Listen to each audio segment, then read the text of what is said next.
अस्सलाम वालेकुम नाज़रीन, आप देख रहे हैं नसीम ज़रात पाकिस्तान। कल हम बात कर रहे थे special adviser to the prime minister on political affairs Rana Sanaullah साहब से, और हुकूमत की जो हिकमत अमली है उस हवाले से बात कर रहे थे। जो फॉर्मर DG ISI जिनको का कोर्ट मार्शल शुरू हुआ है उस पर बात करते। आज हमने सोचा PTI के एक रहनुमा से, ऐसे रहनुमा से बात करें जो कि खान साहब की थिंकिंग से वाकिफ़ हैं, जो इस वक्त काफ़ी मुतहर्रिक हैं। तो पूछे इनसे कि PTI इस वक्त उनकी क्या सोच है, इनकी क्या हिकमत अमली है। और आज as we begin the interview दो तीन अहम मामलात भी हुए। एक तो PTI के जो अपने बड़े मुतहर्रिक कारकुन लीडर जो हैं शेर अफजल मरवत, वो 3 महीने के बाद जाके मिले हैं इमरान खान साहब को डयाला में, और बाहर निकल के उन्होंने क्या कहा सुनिएगा। हमारे साथी हैं, आज इस पे भी डिस्कशन हुई। बैरिस्टर गौर साहब खान ने वाज़ेह इंस्ट्रक्शन दी है कि पार्टी में जितने ये मसले मसाइल उठे हैं सबसे रजू करो, और खान ने वाज़ेह पैगाम दिया है कि कोई ग्रुपिंग मंजूर नहीं है, कोई इख्तिलाफात मंजूर नहीं है, सबको बिठाओ और सबके मसले मसाइल, पंजाब का भी जिक्र किया और KP का भी जिक्र किया। तो इंशाल्लाह जो हमारे साथियों के माबेन इख्तिलाफात हैं, बैरिस्टर गौर साहब हम सब मिल के जल्दी उनको अजाला कर देंगे। जी, ये इनकी इसलिए अहमियत है क्योंकि ये यकीनी तौर पे जब सब कुछ एक सकूत का शिकार थी PTI, KP के जैसे उनका जो मेन गढ़ है, तो इन्होंने जाके वहाँ शेर मरवत ने जाके लोगों को मुतहर्रिक किया, और उसके बाद वो था कि जी नाराज़ हो गए, 3 महीने से पार्टी में है नहीं। फिर नोटिफिकेशन भी आपको याद होगा कि इशू किया गया पार्टी की जो क़यादत है उसकी तरफ से कि जी ये अब ख़त्म, इनका तो मेंबरशिप भी ख़त्म हो गई पार्टी में। लेकिन बहरहाल आज वो खान को मिले और वो कहते हैं जी खान साहब ने मेरे से हाथ नहीं मिलाया, हाथ क्या वो तो गले मिले, और उन्होंने मुझे ज़िम्मेदारी दी है कि 22 को हम एक जलसा करेंगे, और पूरी की पूरी जिम्मेदारी मुझे दी है। तो एक तरफ ये, दूसरी तरफ जबकि पार्टी को ज़रूरत है मुत्तहद होने की, क्योंकि यकीनी तौर पे जनरल फैज़ हमीद के उनके कोर्ट मार्शल के शुरू होने के साथ साथ ये भी खबर सामने आप सुन रहे हैं कि कहा जा रहा है कि जी जो फैज़ हमीद साहब हैं वो एक पॉलिटिकल पार्टी, और पॉलिटिकल पार्टी कौन सी, बट PTI के साथ वो इन्वॉल्व रहे हैं जब उन ओहदे से हटे हैं, और उन्होंने ना कि वो खुद इन्वॉल्व रहे हैं। अब आप ये भी देखें, खबर आ रही कि जी जेल के जो डिप्टी सुपरिटेंडेंट थे और उनका अमला वो खान साहब की मदद कर रहे थे, उनकी सहूलत कारी कर रहे थे। तो ये कहा गया जी एक पूरा नेटवर्क है। 3 और सीनियर ऑफिसर्स जो आर्मी के हैं उनको भी, उनका भी कोर्ट मार्शल, उनकी इन्वेस्टिगेशन हुई है, तो वो भी कोर्ट मार्शल की तरफ कहा जा रहा है बात जाएगी। तो PTI पे एक ये इस नौयत का प्रेशर है। दूसरा ये कि PTI के जो लीडरशिप है उन्होंने बड़े दो टोक अल्फाज में प्रेस कॉन्फ्रेंस भी आज की और कहा कि जी हम चाह रहे हैं कि जस्टिस काजी फायज ईसा साहब जो हैं honourable chief justice of Pakistan, उनको हमारे केसेस से अलग किया जाए क्योंकि वो he is biased according to PTI। ये दूसरा इनके लिए बड़ा मामला है क्योंकि केसेस जो हैं उस पर वो कह रहे हैं हमें जो मिलना चाहिए जस्टिस वो नहीं मिल रहा। उन्होंने कहा जी जस्टिस काजी फायज ईसा साहब ये वजूहात हैं कि वो मुतासिब हैं इनके कहने के मुताबिक। और तीसरा वो कि जो सीट्स का मामला है कि रिजर्व सीट्स इनको मिलनी है। रिजर्व सीट्स मिलने वाली जजमेंट तो आ गई सामने, ये भी था कि जी 15 दिन को इसको इम्प्लीमेंट किया जाए, लेकिन वो इम्प्लीमेंट तो कहाँ होना था।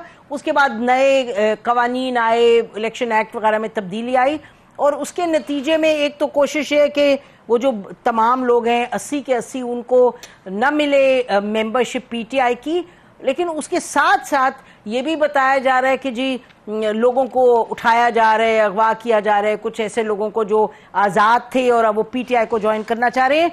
और हमारे साथ शेख वकास साहब हैं जो कि पंजाब के आप समझिए चीफ ऑर्गेनाइज़र हैं, और साथ साथ इनको नेशनल लेवल पर चीफ ऑर्गेनाइज़र अपॉइंट किया है। आज ही खान साहब ने पाकिस्तान किसान जो है उसके ये चीफ ऑर्गेनाइजर होंगे। और शेख वकास साहब हमारे साथ स्टूडियो में होते हैं, लेकिन स्टूडियो में इसलिए नहीं है क्योंकि इनके खिलाफ भी केसेस बहुत हैं। उनकी बेल जो है वो अभी फिलहाल वो 4 रोज़ पहले उनके जो पीरियड है वो ख़त्म हो गया है। तो ऑब्वियसली वकास साहब नहीं चाहते कि वो आते आते यहाँ उनको उठा लिया जाए, क्योंकि आपने देखा कि शेख इम्तियाज़ एक उनके काफ़ी एजेड हैं, वन ऑफ द मेंबर्स, उनको उठा लिया गया है। और वो ये हम इस चैनल के हवाले से, इस प्लेटफॉर्म के हवाले से कहते हैं कि जो बेसिकली एक ह्यूमैनिटेरियन एस्पेक्ट है, ये बताया जा रहा है उनके ख़ानदान की तरफ से कि शेख इम्तियाज़ को अद्वियात नहीं मिल रही, उनकी फैमिली उनको नहीं मिल पा रही। तो बहरहाल उन चीज़ों पर थोड़ा नहीं बिल्कुल ख्याल रखना चाहिए।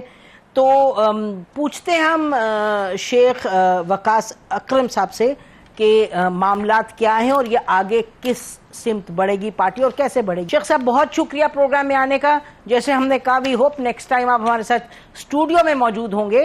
तो पहला सवाल आपसे ये है कि आपकी पार्टी जिन इश्यूज का शिकार है इस वक्त, तो यहाँ तो मुत्तहिद रहने की जरूरत है, लेकिन उसके बरक्स हम हालात देख रहे हैं। उधर हमाद अजहर का जो ट्वीट अभी स्क्रीन पे भी दिखाएंगे, उन्होंने कहा जी मैं रिजाइन कर रहा हूं, हमें रिस्पॉन्सिबिलिटी दी है और अथॉरिटी नहीं दी। और जो केपीके का मामला है, उधर ना के आपके एक फॉर्मर वजीर हैं, वो उनको हटा दिया गया है करप्शन चार्जेस पर, लेकिन आपकी पार्टी में भी नजर आ रहा है कि केपीके में दो धड़े हैं। आतिफ खान साहब जो हैं वो उनको सपोर्ट कर रहे हैं, उधर से जो बैरिस्टर सैफ साहब हैं वो कह रहे हैं जी करप्शन है। तो जरा बताइएगा कि इत्तेहाद तो नजर नहीं आ रहा। देखिए नसीम ज़ारा, मैं आपका जो सवाल है मैं उसको थोड़ा सा वो कर लेता हूँ जी।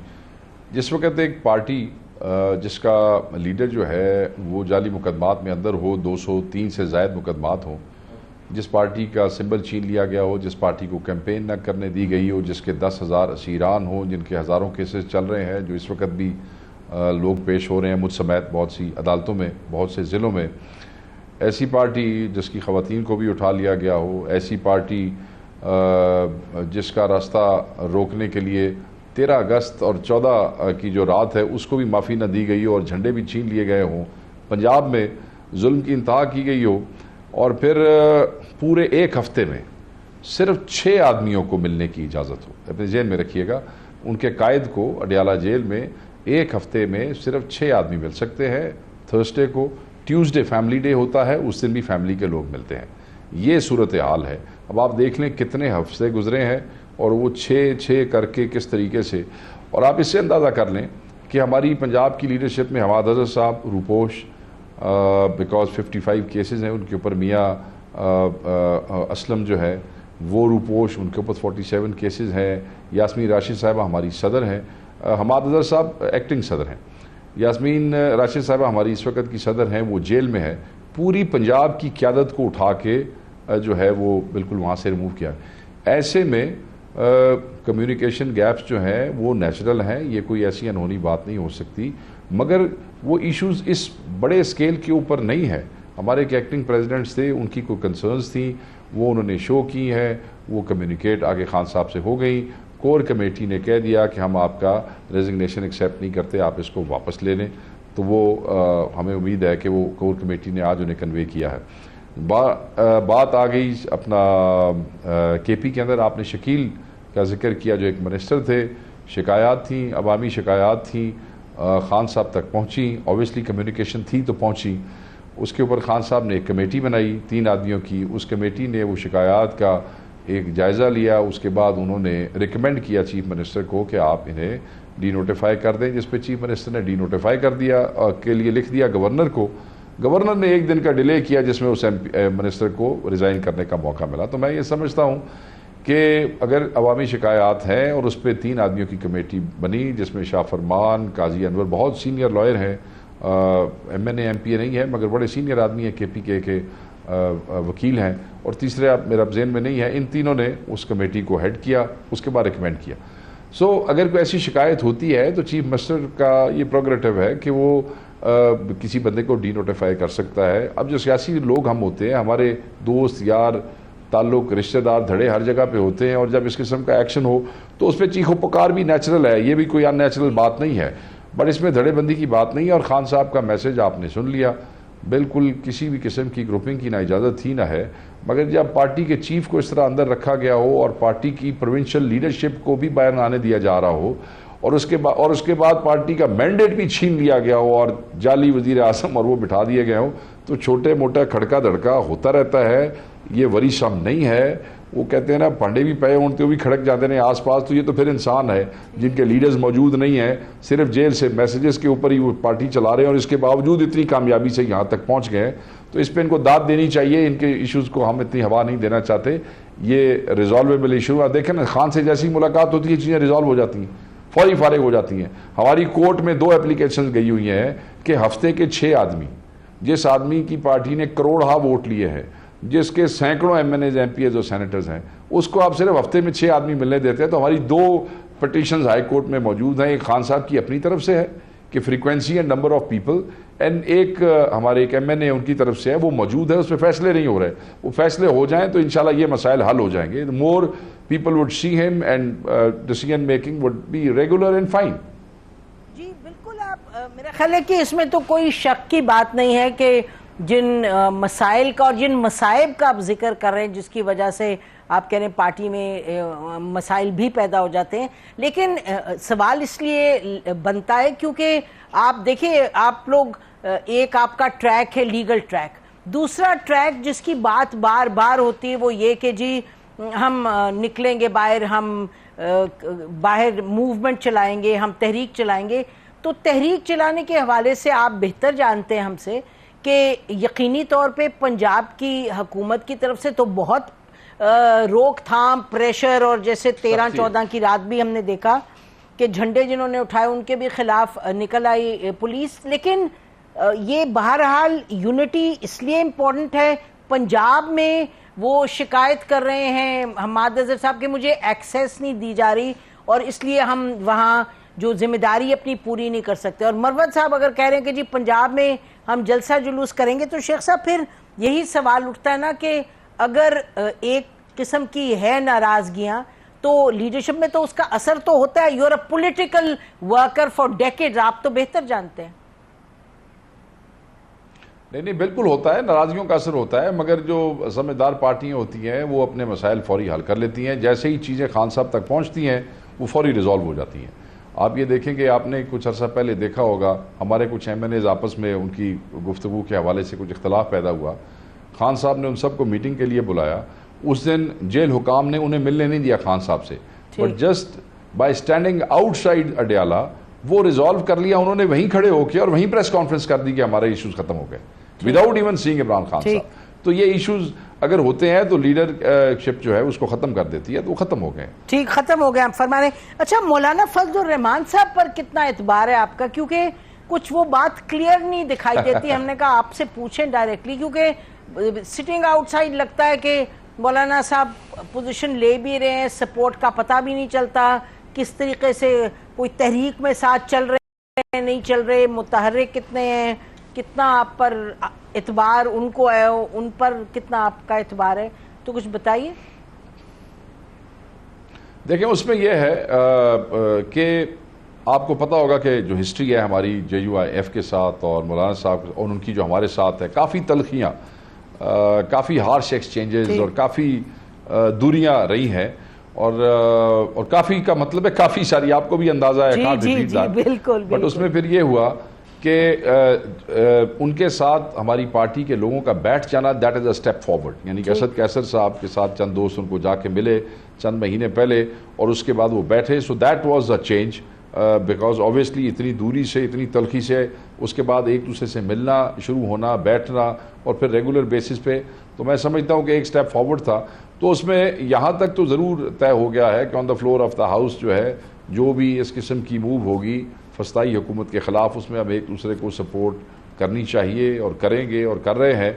But on the other hand, on जो तहरीक की बात हो रही है, जो पुरअमन एहतजाज हम करना चाहते हैं, जो एक प्रेशर बिल्ड करना चाहते हैं इन जाली मुकदमात और इस जाली रिजीम के ख़िलाफ़, वो उस हवाले से चीज़ें अभी अंडर डिस्कशन है और वो जल्द शेप अप करेंगी, मगर उनसे हमारा मुसलसल रब्ता है और इंगेजमेंट जो है वो बिल्कुल ऑन रेगुलर बेसिस है।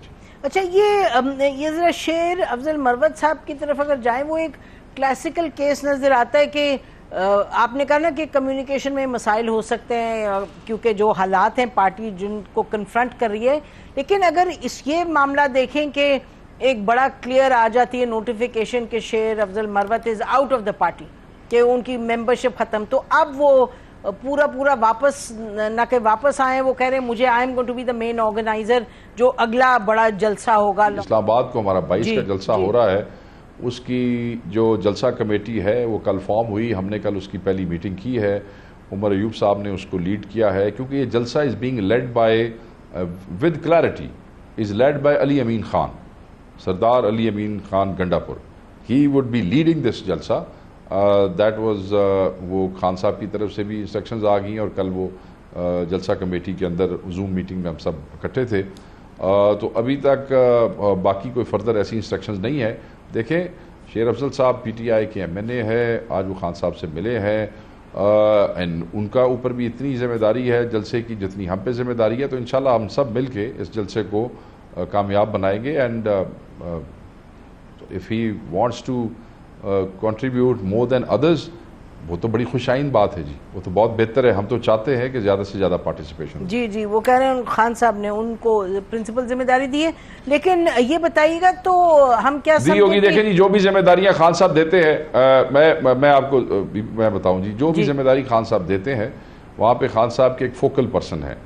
वो चाहे जितने भी 8 या 10 या 12 आदमी वहाँ बात कर रहे हों, वो जो मर्जी किसी को कहें, जो मर्जी जिम्मेदारी किसी के जिम्मे लगाएं, वो फिर उनकी उसको फिर जो है जो भी लोग होते हैं, जो इंस्ट्रक्शंस खान साहब देते हैं, वो इन राइटिंग जो है जाती हैं हमारे दोस्तों के पास जो क़यादत है इस वक्त मौजूद, और वो उसकी रोशनी में फिर उस पर अमल दरामद अगले दिन शुरू कर देते हैं। अगर कोई ऐसी खान साहब ने कोई ऐसी इंस्ट्रक्शंस दी हैं तो वो सारा आंखों पे हैं जी, वो हमारे कायद हैं। बिल्कुल ठीक है, आप कह रहे हैं इन राइटिंग भी आ जाएगी। हैं वो हमारे कायद हैं। बेशक।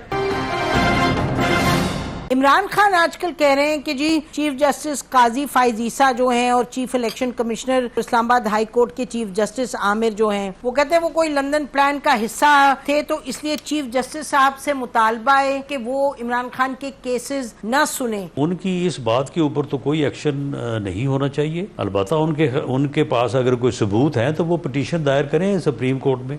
वेलकम बैक नाज़रीन, हमारे साथ PTI के सीनियर लीडर शेख वकास अकरम साहब मौजूद है। शेख साहब, आपने सुना राना सनाउल्लाह साहब कल ये कह रहे थे कि भाई आप कोई पिटीशन वगैरह दायर करें अगर आपके पास कोई एविडेंस है इनके खिलाफ चीफ जस्टिस साहब के, जो आपकी डिमांड है। राना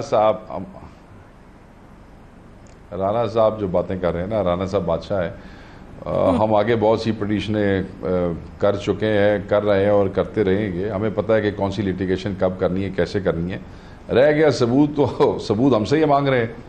आपने अभी वो चंद महीने पहले कैप्टन सफदर का वो बयान नहीं सुना कि जिसमें उसने कहा कि मियाँ साहब लंदन थे और फिर ये लोग आए और इन्होंने कहा जी आप आ जाएं, मुलाकातें हुई वहाँ पे, उन्होंने कहा आप आ जाएं पाकिस्तान और हम इलेक्शन में आपके लिए माहौल ऐसे करते हैं, और बाद फिर वो आ गए उनके कहने पे। तो वो इमरान खान की लंदन प्लान वाली बात तो कैप्टन सफदर के बयान ने बड़ी वाज़ेह कर दिया है। वो तो आप अपने घर के बयान पहले दुरुस्त करें, हमसे तो बात करें बाद में। ठीक हो गया जी। अभी कैप्टन सफदर ने, अगर आपके प्रोड्यूसर को निकाल लें तो शायद वो आपको सुनवा देंगे एग्जैक्ट वर्ड्स जो है, और भी उन्होंने बातें की। मैंने तो सिर्फ एक बात का जिक्र किया, नंबर 1। नंबर 2, जो चीफ जस्टिस के हवाले से खान साहब की थोड़ी सी तलखी है वो बिल्कुल जायज़ है। देखें, रिक्यूज़ल की एप्लीकेशंस हमने दी हैं नसीम बीबी, और बार बार दी है। वहाँ हमारे वकला ने चीफ जस्टिस साहब के सामने खड़े होकर कहा कि आप इस बेंच से अलहदा हो जाएं। जस्टिस गुलजार के केस का जिक्र किया उस दिन खोसा साहब ने अपनी प्रेस कॉन्फ्रेंस में, जिसमें वो कह गए थे कि हर वो केस जिसमें खान साहब का केस हो उसमें जस्टिस काजी फाइज ईसा जो है काजी साहब जो है वो ना बैठे। तो एक ऑलरेडी एक केस है, एक सुप्रीम कोर्ट की जजमेंट मौजूद है, और अगर चीफ जस्टिस साहब भी उस जजमेंट का एहतराम नहीं करेंगे तो फिर आगे आप देख लें।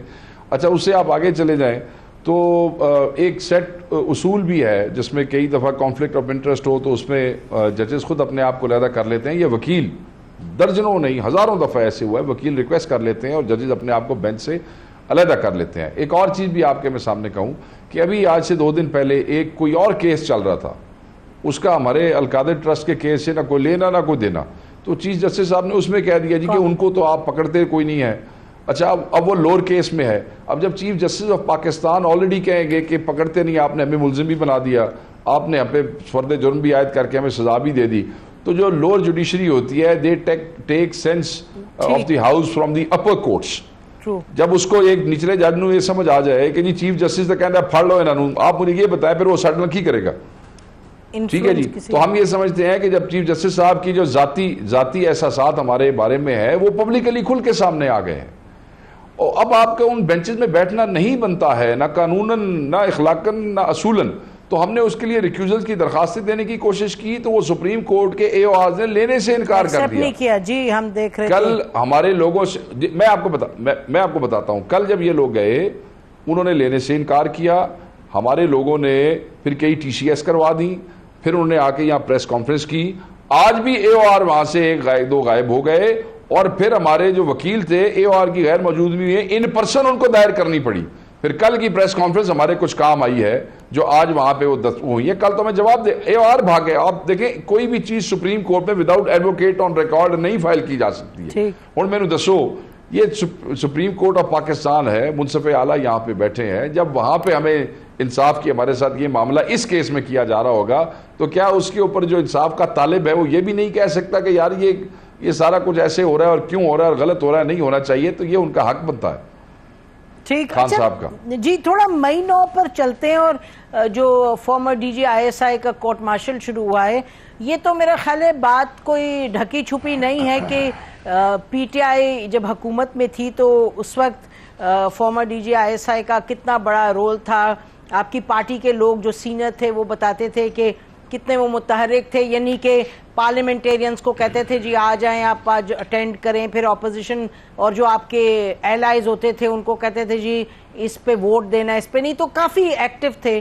तो अब जो उनकी कोर्ट मार्शल शुरू हुई है और चार्ज में ये भी है कि जी पॉलिटिकल पार्टी से उनका एक रहा है राब्ता, और ये कि भाई अपनी वायलेट किया जो आर्मी एक्ट है, तो उसमें मई 9 के हवाले से ये कहा जा रहा है कि उनका रोल, कहा जा रहा है कि उनका रोल और उससे फिर एक्सटेंडेड आपकी पार्टी के कुछ लीडर्स का role, it is a matter of concern for you? नहीं, it is not a matter of concern for us, not at all. हम बड़ा वाज़ेह कहते हैं, एक तो जो डीजी आईएसपीआर की जो प्रेस रिलीज आई है उसमें इस किस्म का 9 मई का कोई जिक्र नहीं, बट लेट्स से इज्यूमिंगली के नून वालों को आजकल बहुत ज़्यादा मतलब है कि वो बड़े इची हुए हैं बेचारे, बार बार यही उनको वही चीज़ें याद आ रही हैं, और इस ऐसे नादान लोग हैं कि उसमें फिर मिसालें दे रहे हैं कि जी वो DGI ने ख्वाजा आसिफ साहब जो मिसालें दे रहे हैं कि उनके साथ मुलाकात हुई, फिर मियाँ शहबाजी अपनी मुलाकातों का दे रहे हैं, वो इंप्रेशन तनकीद हम पे कर रहे हैं, और उनकी बातों से लग ये रहा है कि शायद वो उनके साथ मिलकर हमारे खिलाफ कोई साजिश कर रहे थे। पर anyway, coming back to the point, बिल्कुल आप ठीक कह रही हैं। हम तो ये कहते हैं कि अगर 9 मई के हवाले से ऐसी कोई बात कहीं डिस्कस हो रही है जो कि अभी तक ऑन रिकॉर्ड नहीं आई है, तो खान साहब ने आज भी बार बार कहा है डाला कि भाई जुडिशल कमीशन बनाए जुडिशल कमीशन, उसमें चाहे आप किसी जनरल को पेश कराएं, साथ जनरल बाजवा साहब को भी पेश कराएं, बाकी बंदों को भी कराएं, लाए ना, हम तो कह रहे हैं CCTV फुटेजेस भी लाएं, करें, ताकि ये सारा मामला जो है वो दूध का दूध और पानी का पानी हो जाए। खान साहब को तो कोई एतराज नहीं है, वो तो कहते हैं जुडिशल कमीशन बना के इंक्वायरी करें और ज्यादा शफाफ हो जाएगी। तो आप ठीक है जी, तो ये फिर मेरा ख्याल है ये तो वक्त ही बताएगा कि किस तरफ ये जाएगी इंक्वायरी। ये फाइनल क्वेश्चन, आपका जो नोटिफिकेशन था पब्लिक अकाउंट्स कमेटी के चेयरमैन का, वो क्या आ गया जी अभी तक? उसमें यह हुआ था जी कि ये कुछ मेरी तबीयत से या मेरी ज़ात से खाइफ थे, तो इन्होंने कहा जी वकास अकरम साहब से तो हम बड़े परेशान हैं, आप अपनी पार्टी में से 4 और आदमियों के नाम दे दें। तो मेरी नॉमिनेशन जब गई तो इन्होंने आगे से एक लेटर लिख दिया, तो उसके जवाब में इमरान खान साहब की इंस्ट्रक्शंस के ऊपर एक और लेटर लिखा गया जिसमें यह कहा गया कि जी ये पार्टी हमारी है, आप कौन होते हैं हमारी पार्टी में से अपनी मर्जी का बंदा चूज़ करने वाले, तो ये आप शीन पटाखियाँ बंद कर दें। हमारा उम्मीदवार वकास अकरम ही था, आगे वो बनाएं न बनाएं, जमहूरियत और आइन जमहूरी रिवायतें और रिवाज हैं वो आप वायलेट करना चाहते हैं, हमारा यही कैंडिडेट है, बनाना है तो बनाए, नहीं तो अपनी मर्जी करें। अच्छा, तो अभी तक ना कोई बना है और ना आपकी एक ही कैंडिडेट है। ठीक है, ठीक है, चलिए नहीं, देखते हैं हमारी पार्टी ने कहा, देखे ना, ये तो नया हमारी पार्टी के अंदर एक नया ये तमाशा करना चाहते हैं। 4 आदमी फिर बंदों को अप्रोच करेंगे, फिर कोई इनको अप्रोच, ये तमाशा करना चाहते हैं। भाई जब एक प्रोरोगेटिव खान साहब का है कि अपोजिशन ने नाम नॉमिनेट करना है, वो हमने कर दिया, ये है या अगली कहानी है, कोई फर्क नहीं पड़ता। अगर ये समझते हैं ना कि इसके लिए कोई इनके दरवाजे पे आएगा या कोई इसके लिए उनसे कोई बात नहीं करेगा, नाम देना था दे दिया, अल्लाह के हवाले जी। जी मेरा ख्याल है कि कुछ इस तरह की रीत डली है। पिछली दफा भी जब पीटीआई की हुकूमत थी तो ये दे रहे थे नाम, वो पीटीआई कहती थी जी नाम बदलें, बट एनीवे जो एक तरीका नहीं जी, ना शहबाज शरीफ साहब को शहबाज शरीफ का कर दिया गया था। उसके बाद जब शहबाज शरीफ साहब ने अपनी अलालत या मसरूफियत के बाइस वो गए तो इन्होंने राना तनवीर साहब का नाम दिया। हालांकि राना तनसीफ साहब से बड़े हार्श और सख्त अल्फाज खान साहब की जात के बारे में इस्तेमाल किए, बट इसके बावजूद खान साहब ने उनको बना दिया था, फाइनली बन गए थे। बहुत बहुत शुक्रिया प्रोग्राम में आने का। हमें अभी हम पीटीआई के बारे में बात कर रहे थे और उनकी अपनी क्या स्ट्रैटेजी है, क्या हिकमत अमली है। एक उनकी स्ट्रैटेजी का हिस्सा ये भी है कि हम ऑपोजिशन जो और जमातें हैं, और उन सब ऑपोजिशन जमातों में जो सबसे अहम जमात है वो क्लियरली जेयूआई है, क्योंकि जेयूआई की एक स्ट्रीट पावर है, एक डेमोन्स्ट्रेटेड स्ट्रीट पावर है। तो उसका इन्होंने, और इनकी तारीख जो है आपको मालूम है, जैसे अभी शेख वकास कह भी रहे थे, it's a very bitter past इनका, और बहुत ही ज़्यादा इसमें टेंशन इनकी रही है। लेकिन उसके बावजूद ये ज़रूर कहा जा सकता है कि थोड़ी सी पेशरफ्त हुई। इस वक्त हमारे साथ मौजूद हैं सेनेटर कामरान मुर्तज़ा साहब, वो लीगल एडवाइज़र भी हैं, मौलाना फजलुर रहमान साहब के सेनेटर भी हैं। तो खुश आमदीद प्रोग्राम में सेनेटर साहब, thank you for joining us. जो आप लोगों की बातचीत हुई है उसके नतीजे में कोई तहरीक की तरफ तो भी बात नहीं चल रही, क्योंकि पीटीआई ने भी अनाउंस किया कि 23 को इस्लामाबाद में वो अपना कर रहे हैं एक जलसा वगैरह, लेकिन आप लोगों के हवाले से उसमें शमूलियत का तो भी कोई इरादा नहीं है। नहीं जी, हमारी तरफ से कोई इरादा नहीं है। हमारा अपना जलसा जो है वो लकी मरबत में है, 21 को है शायद, या 20 या 21 को है। तो मौलाना साहब वहाँ तशरीफ ले गए हैं पेशावर, और उसके बाद लकी मरबत में होंगे। तो द मोमेंट वो वापस आते हैं तो फिर उसके साथ ही जो है ना फिर हम और ये बैठेंगे, और फिर उसके बाद आगे का प्लान करेंगे कि आगे हम मिल के चल सकते हैं, नहीं चल सकते, किस हद तक चल सकते हैं। मगर आप अगर माजी को भी देखें तो माजी में भी जो है ना वो स्ट्रीट पावर के हवाले से अगर जिस वक्त भी जेयूआई को माइनस कर दिया जाए तो फिर स्ट्रीट पे कोई भी नहीं था।